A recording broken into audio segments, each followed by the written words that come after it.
so quick update to the Rory Gilmore reading challenge. I finished Anna Karenina. It was a long read. It was actually 817 pages. It took me a few days. I actually finished it a lot sooner than I thought I would finish it. And it was interesting. At first, when I started it, I was like, this is not my kind of book. I was dreading it. Once I got like 200 pages in, though, I was hooked. And so the book is called Anna Karenina, but it's actually about several people. So it takes place in 19th century Russian society. And Anna Karenina is just one of the characters in the book. And so it's almost like I don't want to call it a soap opera. It has all of the enticing elements of a soap opera. But it is a lot deeper than that. And so I actually heard a lot about Anna Karenina. I watched reviews and read reviews before I started it. And going into the book, I kind of had, preconceived notions that I wasn't going to like her, that she was a terrible, terrible person because of the things that she did.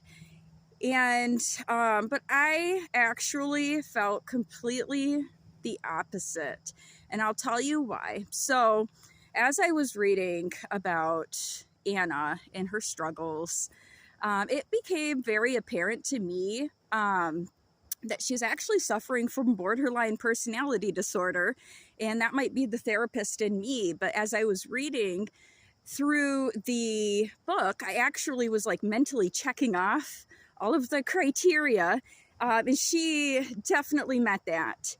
So you have to imagine that it's 19th century Russia. There's no mental health help available. And then on top of that, she is actually disadvantaged over her husband in just the fact that she's a woman.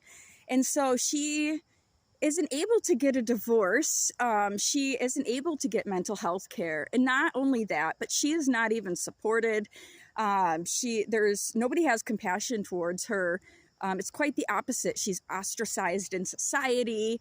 And the thing about people, I don't know if you know anybody with borderline personality disorder. I have been fortunate enough to have met a few, and it's not something that they ask for.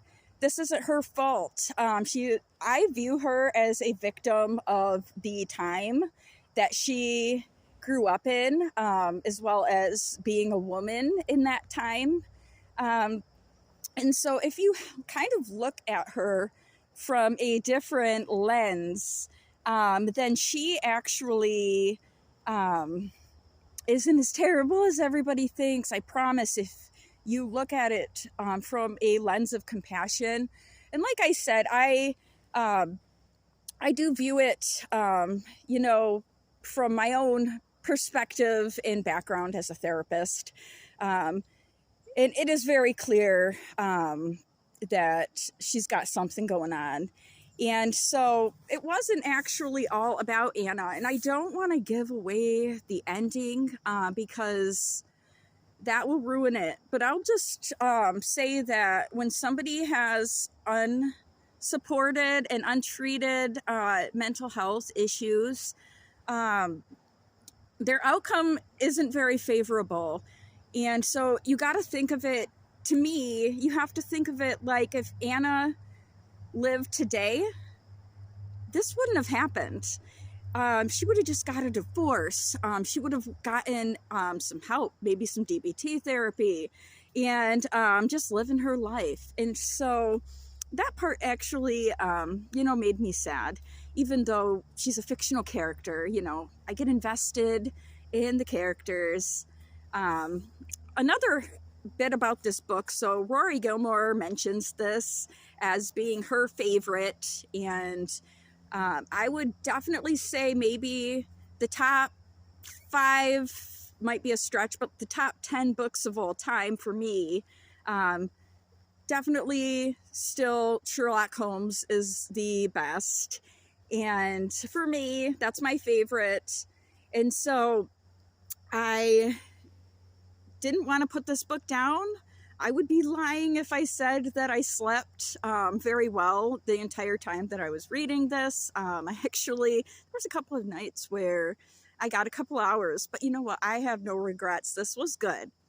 So my next book that I'm going to read, I don't really know yet. So I've actually been going mostly in alphabetical order, but it's just not working out for me. I'm looking down at the list and I'm thinking, oh my gosh, it's fall, it's almost October. I really want to read, some of the more spookier stories leading up to that, but they're at the bottom. So I'm kind of going to switch it up, and I'm actually kind of a little bit getting over summer and excited about the fall. So I thought maybe I would read the Wicked. It's the story about the Wicked Witch of the West. I don't have it with me right now. I'm contemplating that. I'm not really sure if that's what I'm going to go with. I have a couple of ideas. I might actually, because I have like a busy week coming up, pick a kid's book. So another one that I was contemplating is Charlotte's Web, that I haven't read since I was a kid. So I'll pick, probably most likely it's going to be Charlotte's Web or the one about the Wicked Witch of the West. And I will update everyone then. Bye.